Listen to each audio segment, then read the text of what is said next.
Today we are building this archery stand. It is super sturdy, it looks really good, and if you ain't careful, you'll end up selling a few. That's how beautiful it is. So let's get to the video.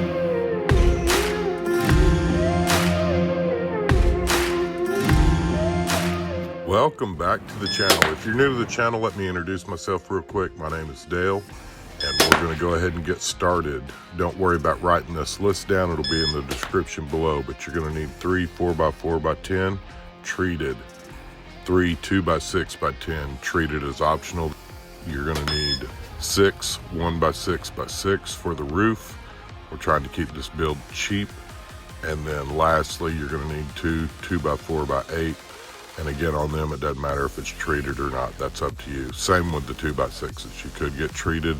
It may last longer depending on your area. Tools. Again, this will be in the description below, so you don't need to write them down. You're going to want a speed square. You're going to need some clamps, a hammer, a saw, a wood chisel, hand plane. If you don't have a miter saw, but you have a hand saw, that's also okay. And then lastly, do you know what the top 3 hobbies are for men over 50? If you guessed woodworking as being in the top 3, you're correct. Golf, fishing, and woodworking are the top 3 hobbies. So if you don't have a miter saw, but you got a neighbor that's over 50, there's a good chance he's got a miter saw and he'll help you with this if you just ask him. If you don't have a miter saw, all this can be done with hand tools as well. So let's jump right in. We're going to start out with 4x4s. We're going to cut 2 of them at 6'6". I also always cut the very end off because it looks like it's been cut with a chainsaw, and we want our joints to be a little bit cleaner than this. So start by cutting an inch or 2 off the bottom of it, then measure out 6'6", and you're going to want 2 of them 6'6". Leave the 2 extra pieces that are left over to the side. We'll use them for cross braces later on. Next, we want to go ahead and grab your third 4x4, and we're going to cut it roughly 43 inches. You need 2 of them at 43 inches, and that's going to be the base. The next thing that we're going to do is we're going to go ahead and lay these out so that we get them marked correctly. We're going to be cutting lap joints. When you're cutting lap joints, it's real easy on the miter saw. If you don't have a miter saw, you can cut this with basically 2 cuts with a handsaw. But all we're doing is we're cutting out half of the 4x4 on both sides. I did not go directly in half because I think if you leave it a little proud, it looks a little better. After you've roughed out most of that with the miter saw, go ahead and get your hammer, break out those little pieces. This is also a good time on the feet. Cut a 45 on both ends of both feet. That will make it easier when you get ready to slide this or move it around in your yard. Next, grab your chisel. We're going to hog that rough out, and we're going to smooth that out nice and smooth. Just for a little tip that a lot of people don't ever talk about, if you'll make you a little oil can like this one here I'm showing you, oil the base of your hand plane. It'll make it slide a lot easier. Now that we have the 45 cuts on each end of the base and we've hogged out the lap joint, we're going to go ahead and stand up the uprights. We're going to cut the lap joint for the bottom, then we're going to put it back together, clamp it together, and then make sure that you measure the height of your target to make sure that when you're putting these cross braces in, your target will fit. Just be sure to add about 3 or 4 inches. Now that we've got the lap joints done, we're going to put this all together on the floor, and it'll just make it easier for laying out the cross braces, which are going to be what eventually holds your target up. Again, we're making this to hold 2 targets, but after we get it marked out, I like to go ahead and mark out where it's going to go on the board facing. That way that your cuts are going to be parallel with each other. It'll make it a lot easier when you go to put this together. We're going to do the same rinse and repeat process of hogging it out, then use your chisel, clean it up, and then use your hand plane to clean up those edges and get it prepped and ready so that we can start putting this thing together. If you've made it this far, congratulations. We're done hogging everything out. The hard part's behind us. Now comes the fun part. We're gonna go ahead and get everything laid out again. We're gonna be using Type Bond 3, which is a waterproof wood glue. We're gonna start by putting the uprights in the bases, screw them together. You could optionally use an extra heavy duty bolt for this, but we're going to be putting 3 of the 3.5-inch wood screws on both the inside and outside on both of these that are attaching to the feet.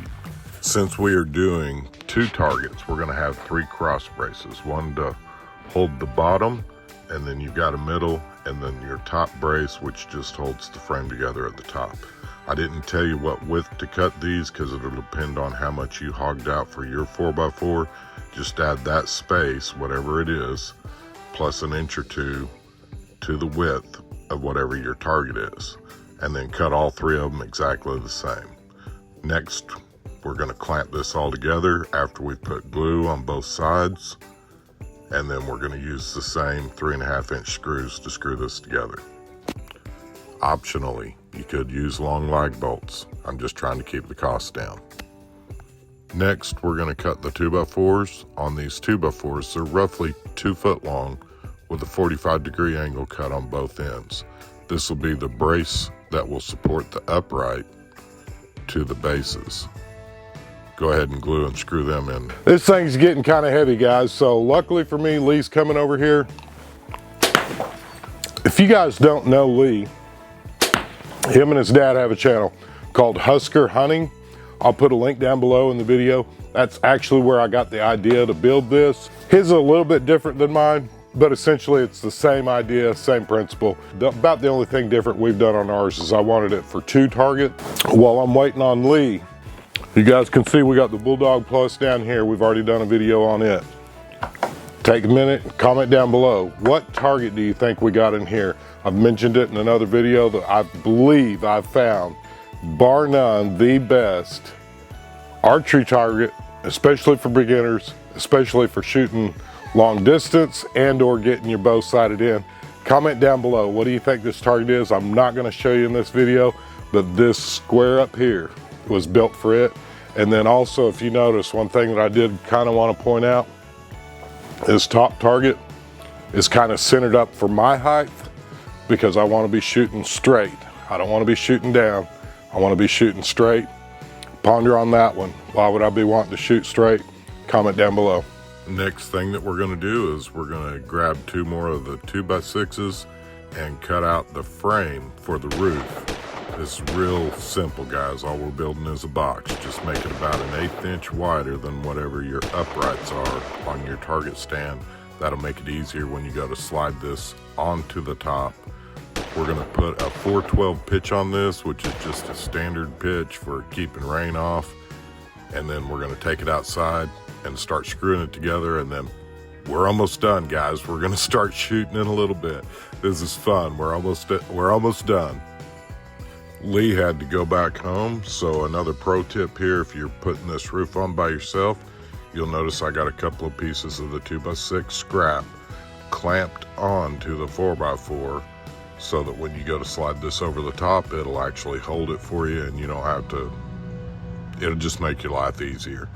Clamp you a couple of pieces on there and then screw the roof in, and then the next thing, we're going to start covering the roof with the 1x6s.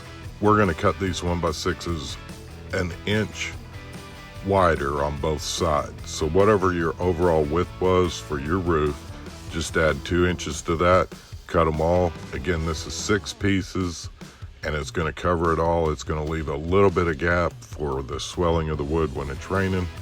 Guys, we're almost done. Let's go do some shooting. I'm ready to start shooting some targets. I'm going to go ahead and give you another pro tip here. When you get ready to nail these 1x6s to the top, if you'll pre-drill these pieces before you run the 8-penny nails in it, it'll keep the wood from splitting out on the end. So if you notice, spend a little bit of extra time here, pre-drill those, and then it makes it a lot easier when you get ready to nail it in so you're not splitting the ends out. We're nearly done. All you need to do now is cut your 2x6s, and I'm going to use 2 for each shelf. You could use 1. If you do use 2s like we did, I added another 2x4 underneath each edge just to give it a little more support. But that's what we're going to set the targets on. And then also the scrap 1x6 that we had left over from the roof, I'm using it as a back for the back of this target. Part of the warranty process for the Bulldog is they can't be in direct sunlight ever. It'll void the warranty. So we're just making this so that the sun can't get to it and void our warranty on the Bulldog target. You don't have to do that, but it's just another option. It also cleans up the back of it and makes it look nice. As we wrap this video up, I'm thinking about adding a spot over here, maybe a wooden dowel or something like that that would hold the bow. Guys, if you've built one of these, what are some of the things that you would do differently? What are some of the mods that you would do to change this up, to make it a little more maybe friendly for you? Join our community and let's grow together. This is going to be a fun year, guys. Thanks for all your support. For you guys that have been supporting us already, we do have a giveaway. I'll put a link in the description down below so you can go over there and make sure you get entered on that giveaway. It's going to be our first giveaway of this year. I hope you win it. We're looking for 7,500 subscribers, and when we hit 7,500, that item is gone. But don't worry, we're going to be giving away some more cool stuff this year as well. Again, I hope you all have a blessed week, and let's get outside and make something happen.